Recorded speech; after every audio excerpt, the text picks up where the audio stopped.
myaka nirukanye ibibazo niyo myaka byakomeye. Now King Gid, Ubuhamya bwanjye murabuzi, ngira ubuhamya bwinshi bwo nabuhishe ntaje. you know my testimonies, all you know everything. Nababwiye nasengeye ubukene, inzara ishaka kutwica byaranze. Soma ndasenga ngo ndage toke mwazizanye za teremusi. Then after reading I prayed and said, you have everything, the flasks, the everything. Biramenwa ibindi umukozi aratekera arahisha. They broke them and abyohereza umugore we. The maid kept them and sent them to his wife. Buca mu nzu ibintu byamenetse. And the next day there was nothing in the house, everything was broken. Nta mukaru ukeneye kuzongera kuba n'utu duteremusi twazo tumenwe. And I told them I don't need black tea in my house. Break even the flasks in this house. Igitangaza bwarakeye na ya mukaru irabura tuburaho tuyitekera. The miracle was there. We didn't even have the black tea because we didn't have a saucepan to cook it. Twamaze iminsi 3 tutazi si turimo. We spent 5 days without knowing which kind of world we are living. Ariko nyuma y'iminsi 3, but after 3 days from those, ibyo twizerera everything that we believed in, nukongera amasengesho atarayo gusengera ibibazo, ahubwo ari amasengesho yo gushaka presence y'Imana gusa. To put more prayers, not for problems, but for the n'ubundi bibazo maze imyaka mu bisengera ntaho byaroye. You've been praying for problems, they never went anywhere. D'abord ibibazo kutagenda biza biterwa no kubura kubwiza bw'Imana. The way the problems are not going anywhere. Ariko nimwinjira muri season yo gusenga, but once you got the season mushaka ubwiza bw'Imana, seeking the presence of God, icyambere kubaho kw'Imana kuzabaremerera. The presence of God shall be heavy on you. Icyakabiri, ibibazo n'utubazo bizabahunga mureba. The problems shall flee when you see them with your naked eyes. Yewe imyaka nirukanye ibibazo niyo myaka byakomeye. Now the years I rebuked problems. Imyaka nabiretse mbwira umugore n'abana ngo sinzongera kubisengera. Then when I said I will not pray to rebuke problems, ngiye gushaka kubaho kw'Imana muri twe. I said I'm going to seek the presence of God among us. Isengesho rimwe nahagararaho niyo Paul yasenze, mboneke ndi muri Kristo muri we, ndafite gukiranuka kw'abantu kwanjye, mboneke ndi muri we nawanga anyuzure. Kuduha ibiryo n'imyambaro sinzo maze imyaka 14 ndasengera amafaranga, ndasengera ibiryo, ndasengera ibiki, stoke narazisenge nkaronka nkajya guhagarara zirabura. Without praying for food or clothing because I've ever prayed for food. Nasengeye inkweto nkajya harya tuzibika zirabura. I prayed for shoes and I go where we keep them. Mana waduhaye imyambaro. Lord give us clothes. Kaja muri garderobe ndakurura. I go to the robes, there is nothing. Zirabura. No clothing at all. Hanyuma mbwira umugore n'abandi bicaza ati guhera ubu hakagira uzongera gusengera ibiryo n'imyambaro muri iyi nzu n'amafaranga. Then I told my wife and kids, from now nobody is allowed to pray for food and clothing. Irarangiye nta usengera ibyo bintu mu rugo rwanjye. 14 years nobody prays for food and clothing. Duhamagare kubaho k'Uwiteka muri twe. Let's call the presence of God among us. Ibyo nibana natwe biraduhagije. If he abides in us, it's enough. Byatwaye amezi 3. It took us 3 months. Dusaba ubwiza bw'Imana, calling and asking the presence of God. Twisanga muri revival y'impano zitari zimenyerewe. We found ourselves in a revival of gifts that we did not know. Hanyuma dusanga, and then we found that stock yatangiye kuzura, twaruha tukabiha abandi bigiye kuborera mu nzu. Our stores now we are getting full and we could share with other people. Imyenda ikava Dubai, ikava mu Bushinwa, ikava i Burayi, ndaruha tugasigara uburiyo wambara niyureka. Others come from Dubai, China and Europe, then we could just share with others. No, mu rugo bararuha umusore amwe atariko uziko ahubwo kubisengera ariho bibura. And then one of my young men said, you know, when you pray for things they don't come. Ngo ndange ndabwiye atariko narabisomye muri Bibiliya. Then I told them I read that in the Bible. Ko Yesu yigisha abigishwa yarabwiye ngo ntimugasengera ibiryo n'ibyo mwambara. But Jesus told his disciples, don't pray for food and clothing. Mureka batamfite abapagani baze babisengera. Let the pagan that who don't know me pray for them. Ariko mwebweho, but you, nimusenga, when you pray, mwebweho, you, nimushaka ubwami bw'Imana no kugira gute? Seek ye the kingdom of God. Nimubumanure buzi no. Seek ye the kingdom of God. Ico naco ni ikindi nahishuriwe ico gihe. That's something else that was revealed Kuko to ico me. gihe nari mazi nigeze kumara imyaka 3 y'amasengesho y'amafungo atagira iherezo. I spent 3 years fasting, Mana we. crying, Lord. Turagukumbuye watujyanye mu ijuru. Why don't you take us to heaven? Imyaka 3 njyewe nsenga ngo mpfe nje mu ijuru 3 years, narayisenze. me praying to die and go to heaven, just about. Ndategereza kuko kwezi nzagenda nkabona kurashize. Then I waited for a month. Na naryama maze kubisengera. I sleep while praying. Imana ikanyereka nurira amamodoka n'indege ngiye kuvuga ubutumwa handi. Nkayibwira ngo nagusabye kujya mu ijuru. Utuduhugu nyereka n'utwi. I said, God, I told you I want to go to heaven. Why this nation? Gwirangiza yangu yatoke urajyayo kugira gute wowe? Then he said, why do you want to go to heaven? Ko hajya yabagiye kuruhuka bakoze urajyayo wakoze. People go to heaven to rest. They have done something. What are you going to do there? Kuva uwo munsi ndavuga ngo nkazongera gusengera ijuru. Then from that day I said, never to pray for heaven. Kugeza none sindongera gusengera ijuru. From that day to now, I'll never pray for heavens. Ngo ndangize Then after numva nijwi rimbwira ngo ubundi waracanganyikiwe. Then a voice told me, are you crazy? Ko wageze muri Yesu ijuru urarishaka. So already in Christ, why do you need the heavens?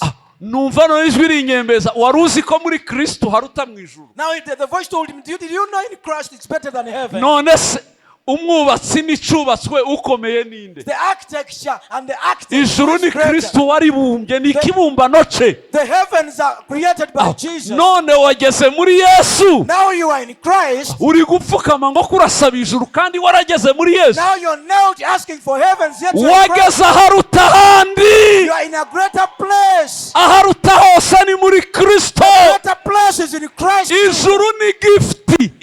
Kristo azaha bamwizeye. Heaven is a gift to those who believe. Ariko kuba muri Yesu biraruta byose. But abiding in Christ is greater than everything. Kuva ico gihe namubwiye ngo nkazasubira kurisengera nushaka nge nawe tubane Nyamasheke cyangwa tubane Rubumbashi. Then from that day I said, Lord, I'll never pray for heaven. Whether you like it, I go to Nyamasheke, Rubumbashi or elsewhere. I'll never pray for heaven. Muranyumva tuvuge hallelujah. If you listen to me, say hallelujah. We shall never pray and speak of a name. Tuzongera gusenga ngo tuvuge dayimoni muri iyi nzu. We shall never pray and send the name demon in my house. Sindasenga mu nzu yanjye ngo mvuge shitani cyangwa mvuge I dayimoni. never pray in my house said demon or Satan at all. Bijya mujya musenga buri kanya mwami Yesu turi hano. The way you pray, Lord Jesus, we are here. Utwiyereke. Reveal yourself to us. Ukahita wumva aravuze ngo ndacaha abazimu ngo n'abarozi ngo And then you n'ibiki. hear them say, I rebuke the demon and all the Umanuye witchcraft. Imana imanukana n'abazimu. Now you've been summoning God and God has come with the demons. Mwami Yesu dusure ngwino dusanga ha. Oh Lord Jesus, visit us, come and find us here. Ugahita wumva ngo ariko ndirukana abarozi n'abacwezi ngo And then you n'abaki. hear them, I rebuke Utuzina the twins. twinshi. And so many names there. None bizanye biti ibyo bintu. How come those two things are combined? Bihuriyeho ibyo bintu. How come those people can be in the same Kuva place? ico gihe nahise mpagarika. So from that day I stopped. Sinongera kubivuga mu nzu I yanjye. don't speak such a things in my house. Naraterwaga ntaterwa madamu agati yasohoka hanze kugaruka tukarinda I guterura. could be attacked, my wife attacked, they could carry my wife. Kubera ko twabagaho twiteze gusa muri kaye baradutera. Because we are there getting Buriya ready. baducungiye hariya They are buriya. attacking us, they are attacking Uko us. kubatekereza nuko kubategereza niko kubahamagara. That's thinking of them and waiting on them. That's calling them to come to you. Kuva duhagaritse kuvuga shitani n'abazimu mu rugo rwacu. After we stopped saying demons and Satan, Ntawongeye guterwa. nobody has ever been attacked. Ntawongeye kurorwa. Nobody has ever been Nta bewitched. muzimu twongeye We kumva. never heard of a demon in our house. Kuva ico gihe imyaka 20 From that day now it's 20 years. ntawurongera kumva umuzimu na shitani. Nobody has ever heard of a demon and Satan. Uzi impamvu? And do you know the reason? Twahamaga piano iriho. Kingi, Ubuhamya bwanjye murabuzi ngira ubuhamya bwinshi rwo nabuhishe ntaje. you know my testimonies, all you know everything. Nababwiye nasengeye ubukene inzara ishaka kutwica I byaranze. told you I prayed for poverty Ubuhamya bwanjye and I was narabuvuze. killing us. I told you that. Ariko somya Abaroma ikibazo c'inzara mu rugo iribagirana. But then when I read in the Romans, the poverty and anger in my house went. 8:32 8:32. ngeze mu rugo nicaza inama y'urugo ndababwira ngo guhera none mwandike ku bukene bwibagira burashize. When I reached home, I told my family, forget about poverty. Amaze barisha. And then they Vuga They said, wabonye akazi cyavuga nimba ari sheke uyitwereke tell us you've got a job or you get a check with you. Show it us to us. Munzanire Bibiliya mu Then I told them, bring me my Bible. birutse gutanguranwa bazingirimo amadolari cyangwa ni sheke irimo. They went running, thought there were dollars or a check. bayigejeje ndafungura. When they brought it, I opened the Bible. Kubategereje igipapuro kivamo. And their eyes were open wide, waiting for the bumva ndababwiye ngo Abaroma 8:32. Romans 8:32. kandi gitangaza nakoze ibisazi. And you know what I did? Nahamagaye n'umukozi ndamubwira genda uzane bwa busafuriya na bwa buteremusi bwose teremusi zose za mukaru turamenagura ubusafuriya bwo mu butayu tubumenagure nta gasahani nkene buriya bupfuye nabi ibintu byahindutse ubukene bwashize muri inzu. You know, I told the maid to bring the saucepans or everything in our house that was old to bring it and demolish it right before us. mvuze Abaroma bose. When I said Romans, all of them. Abaroma tumena amasafuriya. So Romans and breaking our saucepans here. Turayamena. Yes, we are breaking them. Nimureke mbasomere nuko mutarabyo. Now let us read this. Niko nababwiye mu rugo ntibambo mukiri kumbaza nuko mutarahasoma. I told them Reka mbasome mwumve ko zameneka. Let me read that and see if they don't. Itimanya umwana wayo. He who gave us his son. Ikamutanga ku bwacu twese. And he gave his son for us all. Izaburite. How come he fails? Kumuduhana n'ibindi byose. Give him on touch with everything. Ndababwira ngo nasomye. And I told them I read. yaduhaye. I compared what God gave us. n'ibyo mbura. And I compared it what Sanga ntawahabwa iki. And I said that turiya dusigaye ntibibaho. You cannot have this and miss the small things that are missing. Kutabihabwa. For us not having them. biva mu kutamenya agaciro k'ibyo wahawe. It comes from not knowing the price of what kumenya agaciro k'icyo nahawe. Knowing the price of what was given. Icyo kirahagije ku bindi byose biburirwa irengero. That's enough for all other things get lost. Ndangije gusoma ndasenga ngo ndage toke mwazizanye za teremusi. Then after reading I prayed and said you have everything, the flasks, the everything. biramenwa ibindi umukozi aratekera arahisha. They broke them and abyohereza umugore we. The maid kept them and sent them to his wife. buca mu nzu ibintu byamenetse. And the next day there were nothing in the house. Everything was broken. nta mukaru nkeneye kuzongera kuba n'utu duteremusi twazo tumenwe. And I told them I don't need black tea in my house.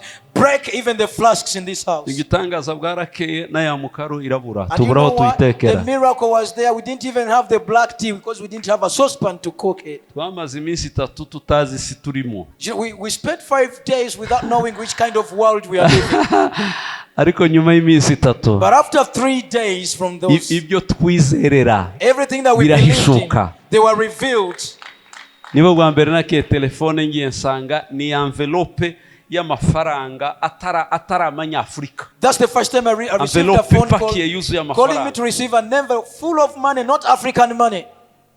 bidusaba kuvunjisha no kubona aho bayatuvunjira hatapfa kubona. We had to go to exchange houses there, forex bureaus. tashe mu rugo kuko bo bafashe nkaho umuntu yasaze. Now when I went home, because they knew I was a crazy person, mbonye madari ndinjira mu cyumba ndakemamare nyamena ku buriri bwose. My wife was not there. I took this money, then I poured all over the bedroom, the bed. kurya ndamati ngwino hano ariyo mfasha. Then after eating I told her, come, I need to help you with this.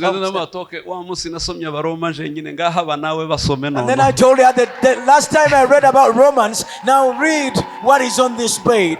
twaraye tubara aratunanira kuko tituri abacuruzi twembe henshi twakoze no muri bank. We spent a night counting money and we could not count it at all. nkabara yiwe nawe akabara yanjye. I would count hers and she could count mine. We count again and we failed. tupfe kubika gutyo. And we say let's go keep the money just as it is.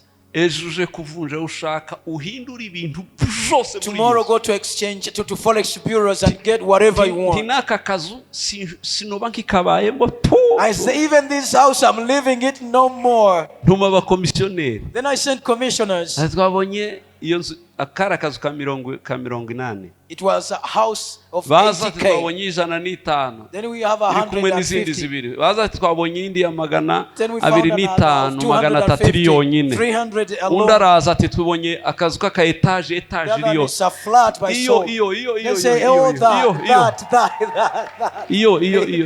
iyo ningana no kwizera kwa that is equal to the faith that we have. nge na Kristo turayibamo. I and Christ we are going to stay say in the house. Induru yaravuze abadiyakoni barasarati. People, we shouted Aravangi wagiye kuduteza ibibazo azavugwe mu binyamakuru. And deacons was like, Ninge nazwi muri iki gihugu cyose.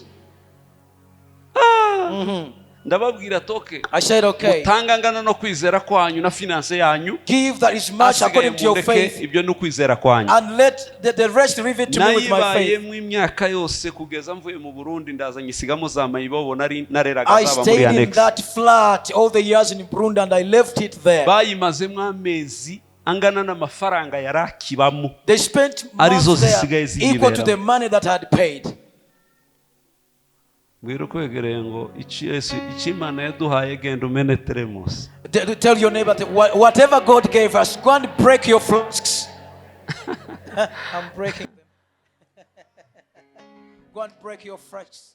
God has given. Zamuri biganza tuvuga ngo haleluya. Shout hallelujah with your hands up. Mu gitabo cyo kubohoka nanditse. In the book of deliverance I wrote. Nanditsemo ko iyo wemeye uburetwa, when you accept captivity, iyo wemeye ubutayu, when you accept the wilderness, Imana ibukurindiramo ntibugukuramo. God will keep in that wilderness, will not take you away. Iyo ibihe wabyemeye, when you agree with the moment, ibikurindiramo, He's gonna protect you in those times. ntubivamo kandi ntubigwamo. You don't leave them and you don't die inside them. Kugeza igihe uzabyanga, until you get fed up ukabizinukwa bingana no kwizera. Get fed up of them according to your faith. When you rebuke them, automatic imbaraga zihagukura zari zihari. Automatically the power to take you out. Imbaraga zigusohora zariho. The power to take you out, they are there. Gusimana ntizi amahitamo ya muntu nintavogerwa. The decision of man is a decision that God can never. Ibyo wahisemo ikurindira muri. Whatever you decided to take, God will protect you in them. Stand up and we pray. I said I won't go beyond some minutes. Ubwiza bwo hanyuma. The glory of the later. Ndababona mu izina rya Yesu. Oh, I can see you in the name of Uraje wa muntu we. Oh, you're coming, you son of God. Bwira ibihe ngo ndaje. Oh, tell the days that I'm coming. Bwira isi ngo ndaje. The world that I'm coming. Bwira Satani ngo ndakataje. Tell the devil and Satan that I'm coming. Imbaraga zikugarura ntaziriho. The power that are bringing you back are not there. Hari inkuru bavuga mu mateka. You know there are stories they say. Umusirikare wari ku rugamba n'abandi. Of a soldier who was at the battle with others. Ari komanda uhaye u Rwanda gufata province. He was a commander given a plan of ngo arangize. After that, barabagota arafatwa. They were captured and he was taken. Afashwe baramufunga mu rwobo mu After he kinogo. was captured, he was put in a hole and put there. Abasirikare baratawanyika barahunga. And his soldiers went scattered. Nyuma bariyegeranya bararwana. Afterwards they came together and fought. Kugeza bafashe hahandi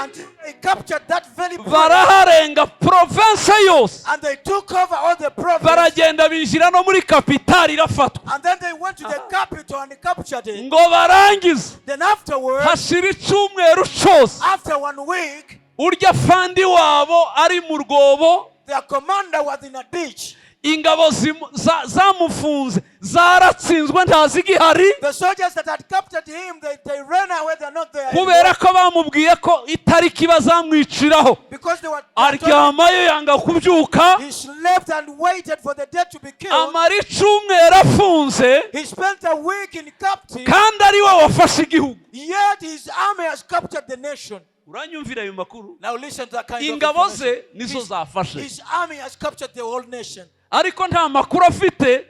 Ari mu rwobo bamufungiyemo.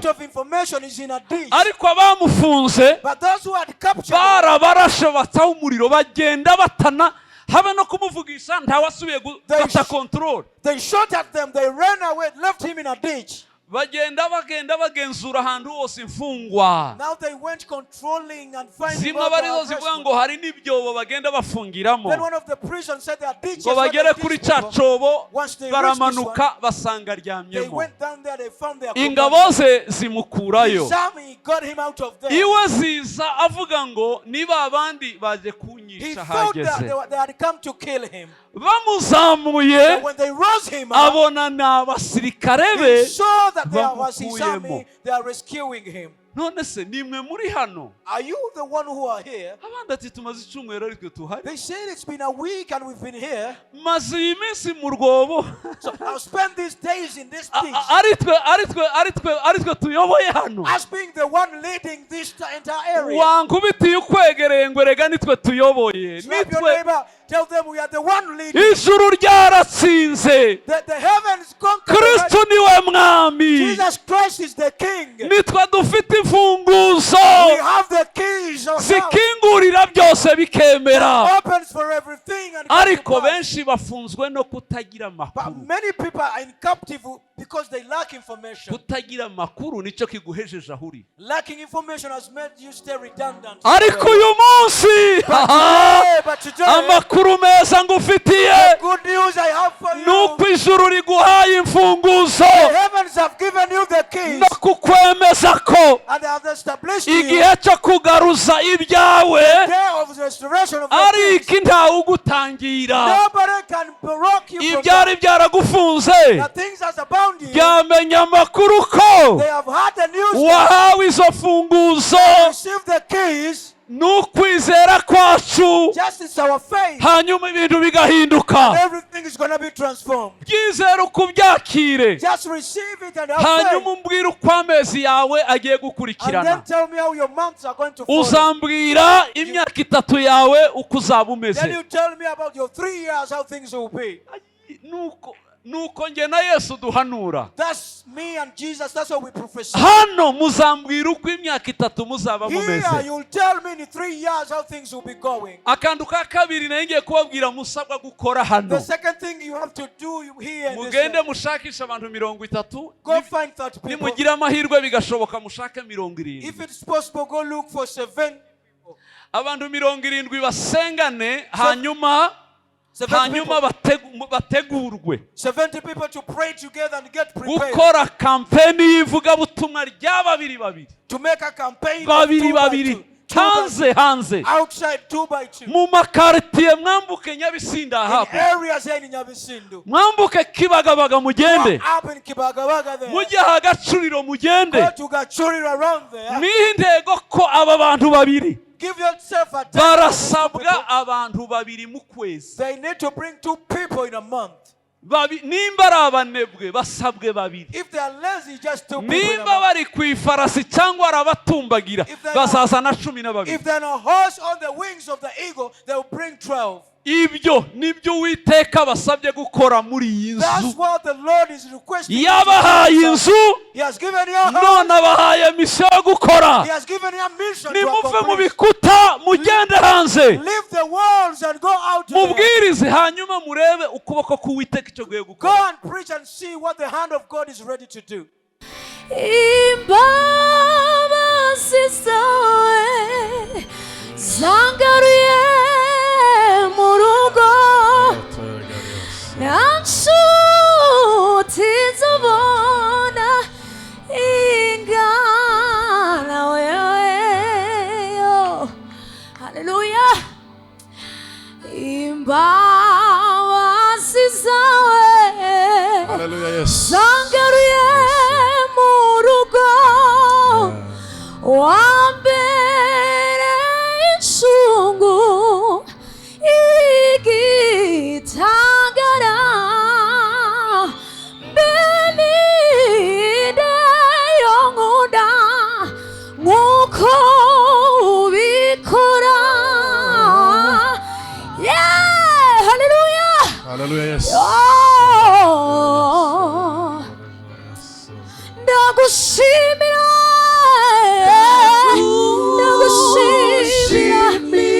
umugambi mwiza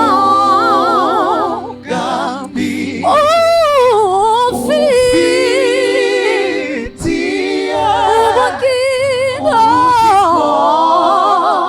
bwanjye. Ndagushima Yesu kuzi icyo ndikunda vuga kandi ndagushimira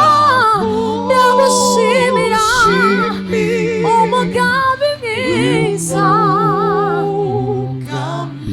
udufitiye ubugingo bwanjye ndagushima Yesu kuzi icyo ndikunda vuga. Haleluya. Ndagushima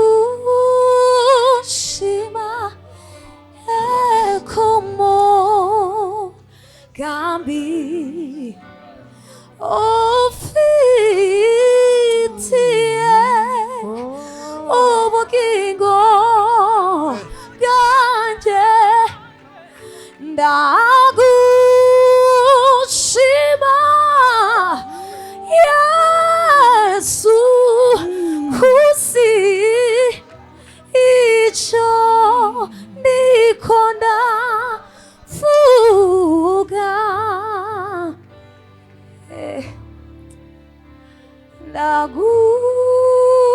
ndagushimiye umugambi ufitiye ubugingo bwanjye ndagushima Yesu kuzi icyo ndikunda vuga. Ndagushimiye mwami we ndagushimiye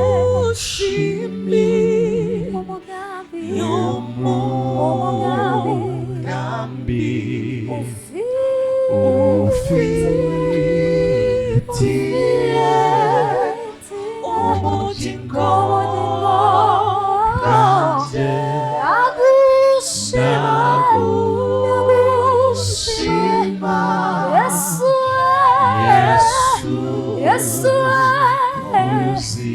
icyo ndikunda vuga. Haleluya. kandi ukwikunda umwana wayo nje nikwinkunda nakwiriye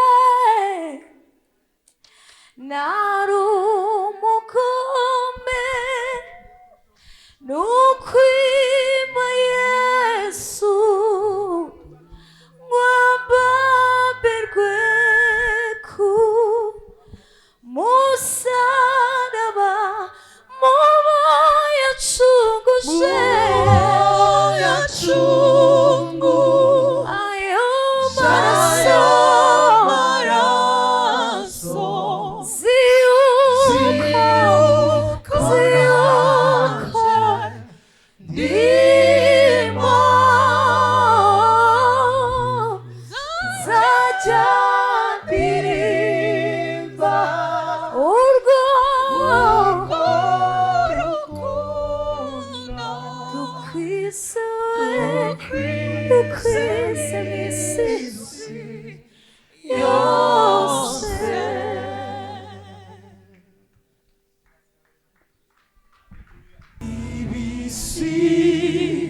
ibisingizo bya nyir'ibiremwa biturutse mu ndiba y'umutima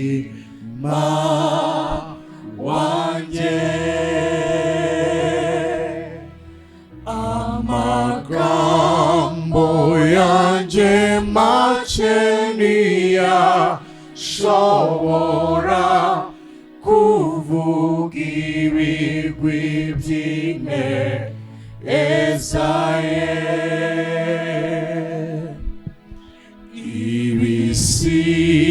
ibisingizo bya nyir'ibiremwa biturutse mu ndiba y'umutima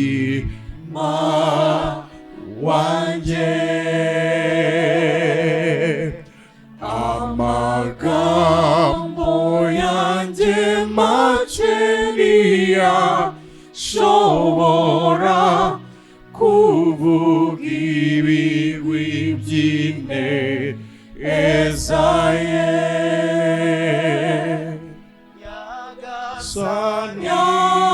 Nyagasani Muremyi wanjye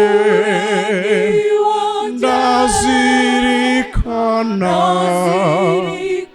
ineza yawe wakirishimye ryanjye ndakuramya Nyagasani Muremyi wanjye ndazirikana ineza yawe wakirishimye ryanjye ndakuramya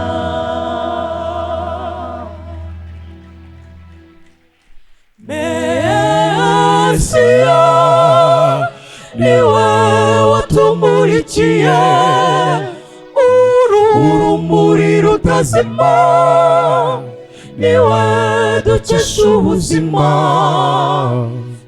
niwe mucyo w'abari mu isi bose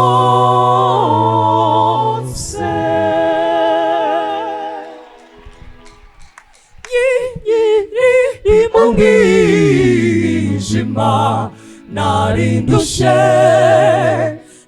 nahoraga nifuza icyandura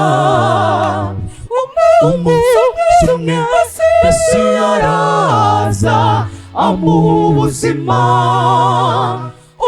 umucyo umutima wanjye ndukubwo Mesiya niwe watumurikiye urumuri rutazima niwe dukesha ubuzima niwe mucyo w'abari mu isi bose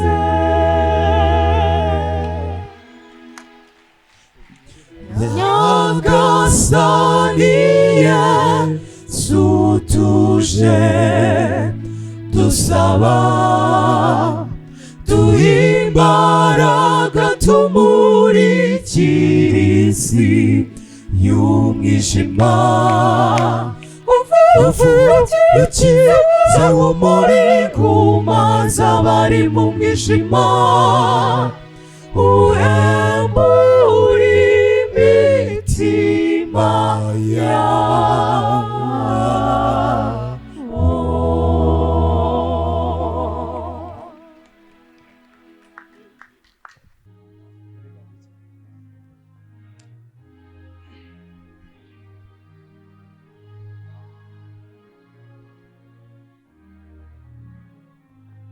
Yesu umugore yakwibagirwa Yesu umugore yakwibagirwa umwana we yonsa ntababarire uwo yibyariye ngo amurinda mukize mbese umugore yakwibagirwa umwana we yonsa ntababarire uwo yibyariye ngo amurinda mukize icyakora we yabasha kwibagirwa uwo yabyaye Jesi nzakwibagirwa Cyakora we yabasha kwibagirwa uwo yabyaye Jesi nzakwibagirwa Singipfuye Yesu yapfuye mu cyimbo cyanjye Singipfuye Yesu yapfuye mu cyimbo cyanjye Singipfuye Yesu yapfuye mu cyimbo cyanjye Singipfuye Yesu yapfuye mu cyimbo cyanjye Yambaye ubugingo buhoraho kandi sinzarimbuka iteka ryose ntawankura mu kuboko kwa Kristo Yambaye ubugingo buhoraho kandi sinzarimbuka iteka ryose ntawankura mu kuboko kwa Kristo Yambaye ubugingo buhoraho kandi sinzarimbuka iteka ryose ntawankura mu kuboko kwa Kristo ubugingo bwanjye bwahishamwe na Kristo bwahishwe mu Mana ubugingo bwanjye bwahishamwe na Kristo bwahishwe mu Mana ubugingo bwanjye bwahishamwe na Kristo bwahishwe mu Mana Singipfuye Yesu yapfuye mu cyimbo cyanjye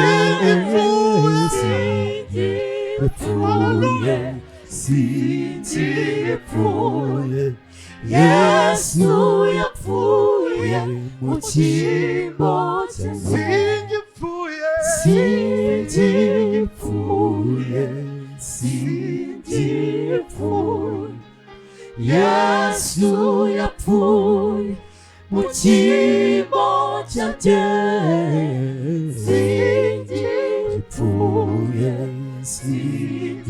Singipfuye Yesu yapfuye mu cyimbo cyanjye Ninde wareka intore z'Imana Imana cyangwa Kristo Imana yarazitsindishirije Imana yarazitsindishirije Yesu arazipfira Ninde wareka intore z'Imana Ninde wareka intore z'Imana Imana cyangwa Kristo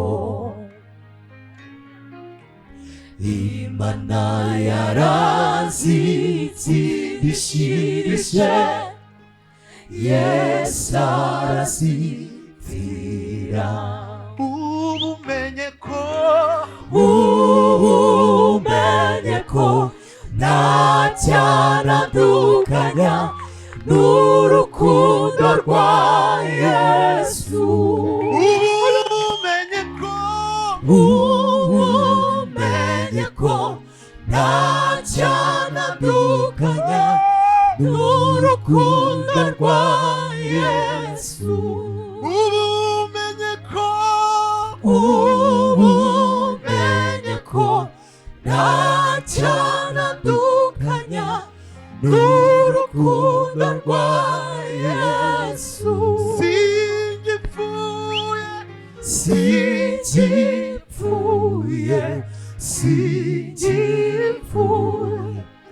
Yesu yapfuye mu cyimbo cyanjye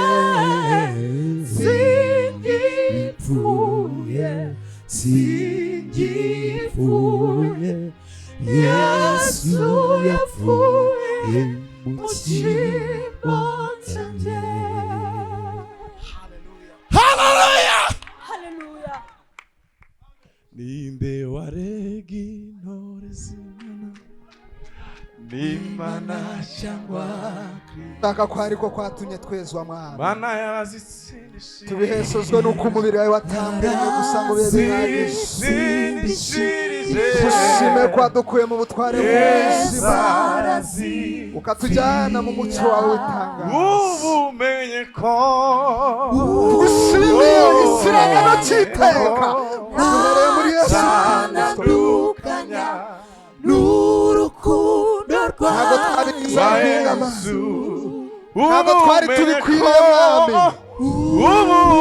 ntabwo twari tubikwiriye mwami ntacyandukanya we ukira kwacu zavuye mu bushake bwawe gusa ubumenye ko agakiza kacu kavuye mu mugambi wa Yesu ntavuye ku gushaka n'urukundo rwawe tugushimiye ko uko Mose yamanitse inzoka mu butayu nuko abayirengaho bagakira ariko nawe wamanitswe Kristo kugira ngo nitukurebaho dukira iteka urukundo rwawe ubumenye ko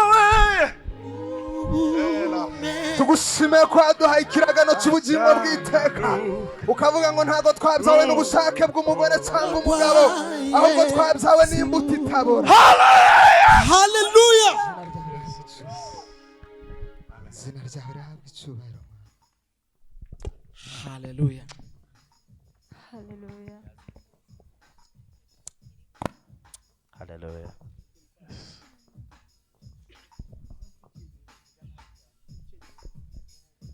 Yes, hallelujah. Hallelujah. Hallelujah. Hallelujah. Yes, hallelujah.